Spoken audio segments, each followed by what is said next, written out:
Olá, querido irmão em Cristo, graça e paz. Eu sou o pastor Carlos Figueiredo, professor de teologia sistemática e filosófica, também professor de línguas originais da Bíblia, hebraico, aramaico e grego, e, sobretudo, seu amigo de longas datas. E é sempre prazeroso compartilhar esse espaço e o conhecimento com você. E o nosso conteúdo aqui, você já sabe, né? É bíblico, teológico e filosófico. E é muito bom compartilhar aqui esse espaço e o conhecimento com você.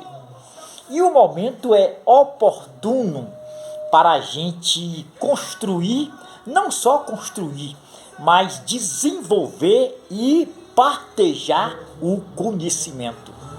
Portanto, venha comigo por 10 minutinhos.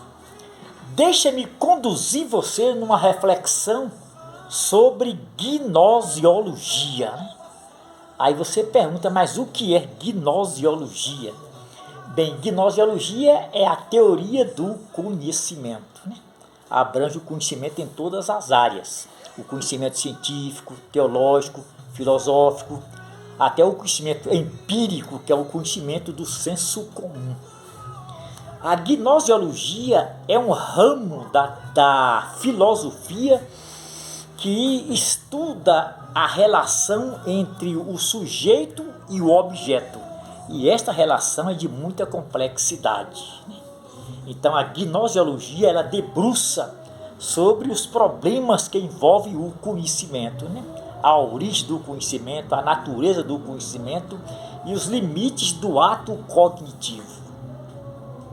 Nesse processo de construção do conhecimento em qualquer área, existe então a presença de dois elementos que são fundamentais: o sujeito cognoscente e o elemento cognoscível. Não existe conhecimento sem a presença desses dois elementos. Portanto, venha comigo.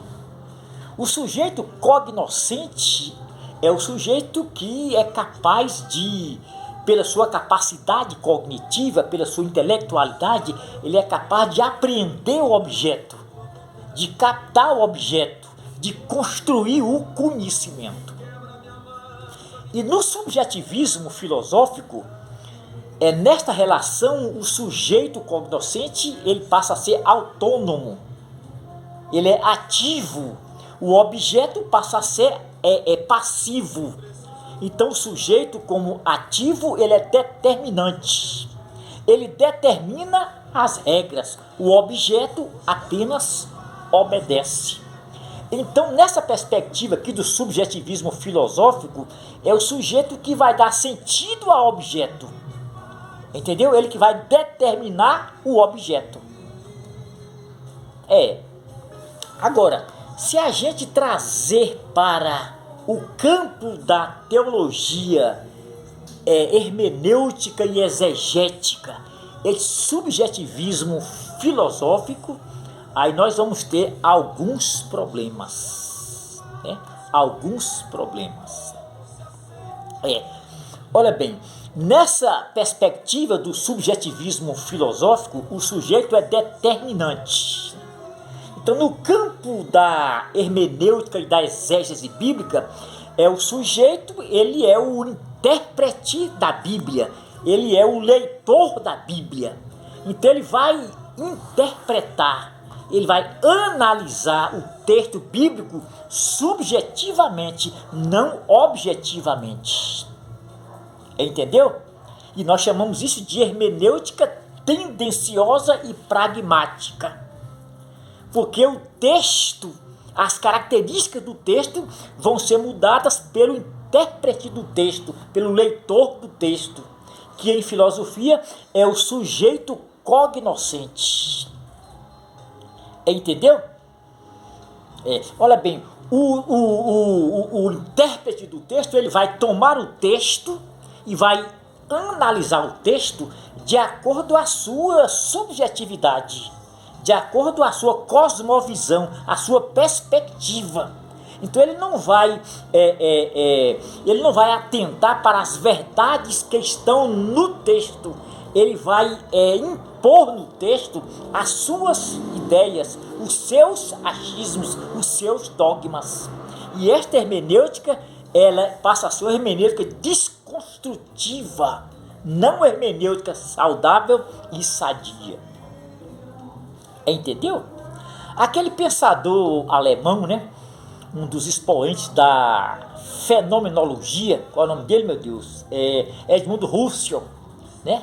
Edmund Husserl diz que a consciência humana, ela é intencional. Não existe consciência no vazio.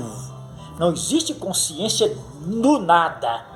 A consciência é de alguma coisa. Não existe consciência em si mesmo. Ela é de alguma coisa. Trazendo isto para o campo da hermenêutica bíblica, nós temos aqui graves problemas. Agora, acompanhe o meu raciocínio. Se a consciência é intencional, então existe uma intencionalidade no sujeito, no intérprete, no leitor do texto bíblico. Então, obviamente, ele vai fazer uma interpretação do texto voltado para os seus interesses, voltados para aquilo que lhe convém. Entendeu? Olha, o sujeito, nessa perspectiva aqui do subjetivismo filosófico, pode ser tanto individual ou coletivo. E o sujeito coletivo aqui pode ser um sistema político e religioso. Agora veja o perigo da desconstrução do texto, né? O texto bíblico diz que tal coisa é pecado ou não é pecado. Aí o sujeito cognoscente, o intérprete do texto, que pode ser individual ou coletivo, o que é que ele vai dizer? Bem, o texto diz que isso é pecado, eu acho que não é pecado. O texto aqui diz que isso não é pecado, eu acho que é pecado. Então observa aqui que o sujeito, o intérprete, ele não está interpretando o texto a partir da sua objetividade. Ele está interpretando o texto a partir da sua subjetividade. Então isso implica uma desconstrução textual. Ele está fazendo imposição ao texto. Ele não está tirando do texto as verdades textuais. Ele está fazendo imposição ao texto. E isso é muito perigoso. Então essa hermenêutica, ela é tendenciosa e pragmática. Então resulta numa hermenêutica desconstrutiva. Desconstrutiva. A verdade não está na consciência do sujeito. A verdade está no texto. Vamos ver o que é que Jesus Cristo diz aqui em João, no capítulo 17, versículo 17. Jesus apresenta uma realidade externa ao sujeito, um objeto externo ao sujeito. E ele é muito enfático. Jesus é muito elucidativo quando ele afirma que a verdade está no objeto, na realidade, no texto, não está na consciência do sujeito. Ele diz aqui, olha, João capítulo 17, versículo 17 a seguir. Pai, que eles sejam um, como eu e tu somos um. Mas na frente ele vai dizer o seguinte, olha, santifica-os na verdade. Santifica-os na verdade, pois a tua palavra é a verdade. Então observa que uma verdade absoluta. Eu não posso relativizar uma verdade absoluta. Eu não posso subjetivizar uma verdade absoluta e inquestionável. Jesus diz que é absoluta essa verdade. E a verdade é a palavra. E observa que a verdade é externa ao sujeito. Porque no subjetivismo filosófico não existe verdade absoluta. Toda verdade é relativa ao sujeito. Aí existe uma pluralidade de verdade. Observa que cada religião, né, pega um texto da Bíblia e interpreta de acordo com o seu ponto de vista, a sua perspectiva, a sua subjetividade. E isto resulta numa proliferação de seitas e de heresias. É isso? Cristo é muito enfático quando ele afirma que a verdade é externa ao sujeito. Então o sujeito não pode relativizar uma verdade absoluta. Ele não pode subjetivizar a verdade absoluta. Entendeu? Então esse subjetivismo filosófico é muito perigoso, principalmente quando ele é trazido para o campo da teologia exegética e hermenêutica. Noutra ocasião, Jesus Cristo diz: quem crê em mim, como diz a Escritura, rio de água viva flui do seu interior. Como diz a Escritura. Então a Escritura é o objeto cognoscível. Cognoscível. A Escritura é um objeto que se deixa conhecer pelo sujeito, mas a verdade não está no sujeito, a verdade está no texto bíblico. Então a verdade não é subjetiva, a verdade é objetiva.